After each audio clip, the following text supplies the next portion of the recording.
kabataan, magandang araw pong muli at welcome pong muli dito sa aming gulay sa paaralan. At magbigay lang po tayo ng tutorials or updates.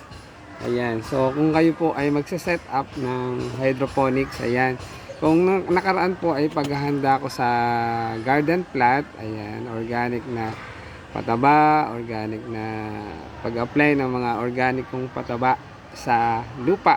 Ngayon naman po ay talakayin natin. Ayan, o makinig po kayo, manood po kayo at sana po ay meron kayong matututunan. Sana ay meron kayong matutunan dito sa aking vlog or tutorial sa pag-hydroponics. Ayan.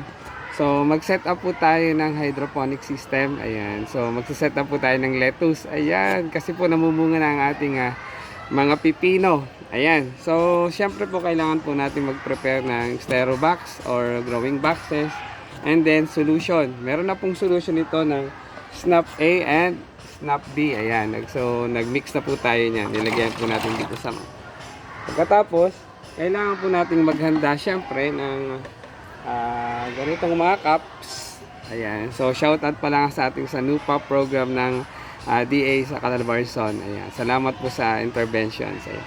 Mula po sa kanila. Siyempre, kailangan po natin ng cups na ganito or styro cups, pwede po yun. Tapos, syempre po, kailangan po natin ng ito. Ayan. So, mayroon po tayong mga, ito po. Ito po ay coco peat or coco coir. Ayan. So, kailangan po natin yan. Ito po ay nahaluan ko na ng konting organic soil or vermicast. Ayan. So, minimix ko po yan. Ayan. Siyempre po, ayan. So, yung aking pong ginagamit na coco coir, isi-share ko lang po ay ibinababad ko po muna yan. Ayan, ng isang araw, overnight. Tapos, sahanguin, patutuyuin para yung sobrang acid po ng coco peat or coco coir ay mawala. So, tara, mag-prepare na po tayo. Lalo tigit po sa mga gustong mag-hydroponic sa bahay. Ayan, pwede kahit DIY lang po. Pwede. So, panoorin nyo po ito hanggang sa dulo para meron kayong matutunan. Ayan, siyempre sa pag-hydroponics. So, ang gagawin ko po is normally 45 days. Ayan, parang manok, no? Ayan. So, ang gagawin ko po is direct ko na pong ilalagay yung seeds ng lettuce. Ayan, shoutout mo nga po pala sa God Hydroponics. Ayan, ang ating sponsor. Ayan, sa ating mayor. Maraming salamat po sa mga intervention sa aming gulay sa paaralan. So, ito po ay Grand Rapid variety ng lettuce. Ayan. So, direct ako pong ilalagay ito sa mga cups na ganito. So, pagkalagay po natin ng buto sa cups na to, count na po tayo ng 1 day. So, after 45 days po yun, pwede nang i-harvest ang ating mga lettuce. So, gawin na po natin. Tara! So, lagyan po muna natin ng, ayan, siyempre ng coco coir, coco peat. Ayan. So, yung coco peat or coco coir po ay, ayan, hanggang dito lang po sa may mga butas niya. Huwag po nating pupunan. Then, babasahin din po natin para manatiling o magkaroon ng moisture dun po sa mamasa-masa, sabi lang ni ama. Mamasa-masa. Siyempre, ayan, bubutasan din po natin ng konti sa gitna. So, mas maganda po sa gitna natin ilagay. Kailangan po mabasa-basa talaga yung ating coco peat. Ayan. Kailangan po sa gitna natin ilagay para pag tumubo yung ating lettuce nasa gitna. Parang Panginoon lang po yan. Gawin po nating sentro o center ng ating buhay. Oh, thank you for watching. Sana po ay meron kayong natututunan sa inyong lingkod. Ang Maestro Panaderong Gala. Hydroponic system naman po ang gawin natin ngayon. Yan. So, punas lang po ako ng aking kamay. At, ayan. So, ilagay na po natin, syempre, etong mga seeds ng lettuce. Ayan. So, ang normally ang inilalagay ko po dito ay 2 hanggang 3 buto. Bakit po? Kasi po, ayan, hindi po natin masisigurado na yung mga buto na ating ilalagay is 100% na mag-germinate. Kaya, at least, 1, 2, 3, hindi man tumubo yung isa, meron pa rin pong natitirang mga 2 buto. Ayan. So, okay lang po yun sa isang cups na sila ay tatlo. Mas maganda nga po yun. Kasi nga po, pag lumaki sila, mas mayabong yung mga dahon ng lettuce. Ayan. Thank you for watching. Sana po ay meron kayong natututunan at nag-enjoy sa aking video or reels. Ayan. For more informations and tutorials, ayan, please like and share and don't forget na mag-comment sa aking comment section. Thank you for watching. Ayan. At mag-follow po kayo sa inyong lingkod, ang Maestro Panaderong Gala, para updated po kayo sa mga tutorials or videos na ginagawa ng inyong lingkod, especially sa paghahalaman. Ayan. Ang aking YouTube channel, ang Maestro Panaderong Gala, at sa FB page po or FB account ko po ay Reynan P. Ricamata. Thank you for watching and God bless us always. Tuloy ko lang po ito. Ayan. So, ayan po.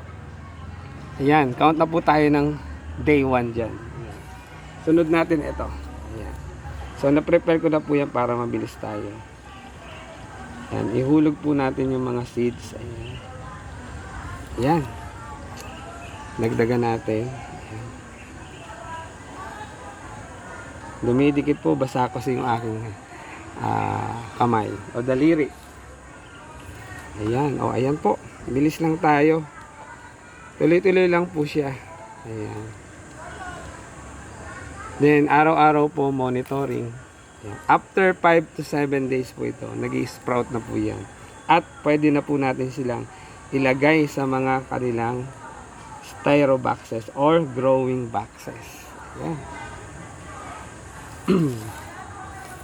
Then, mamaya po ipakita ko po sa inyo yung mga growing boxes na paglalagyan nitong ating mga set up na lettuce na.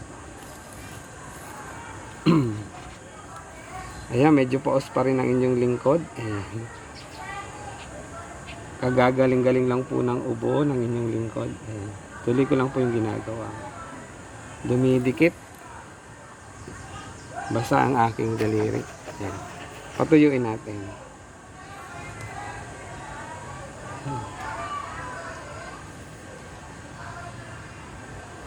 Ayan.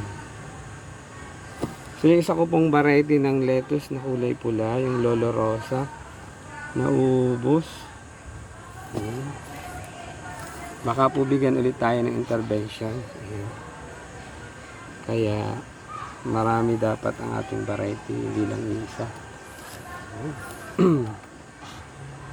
Ayan. So, kasi po ngayon ay merong summative test ang mga estudyante namin, kaya medyo mahaba-haba po ang ating oras para makapag-prepare dito sa ating gulayan sa paaralan.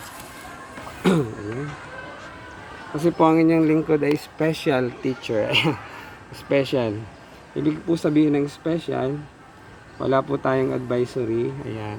Talagang TLE lang po yung TLE yung aking itinuturo, wag lang. TLE po yung aking tinuturo, talagang special teacher. Special needs, joke lang. Ayan. Mamaya po pakita ko po itong mga natapos ko na to. Ayan. Ayan. At pakita ko rin po yung mga growing boxes na paglalagyan natin. Ayan. So sana po nag-enjoy kayo sa aking video or reels. Ayan, tutorial. Ayan na po yun. After 5 days, 7 days, mag-sprout na po yan. At, syempre po, ililipat po natin yan dito sa ating mga ayan, growing boxes na yan. Ayan, tamang-tama, mainit. Ayan, umuulan minsan. Ayan po, naka-ready na po yan. Isa-set up po natin yan. So, 1, 2, 3, 4, 5, 6, 7, 8, 9, 10 growing boxes pong mai-prepare natin yan. Ayan, muli. Sana po ay nag-enjoy kayo sa aking video, sa aking reels, at huwag kalimutang mag-comment and share ang aking videos para mapanood at ayan, may matutunan ang buong mundo. Thank you for watching and God bless us always.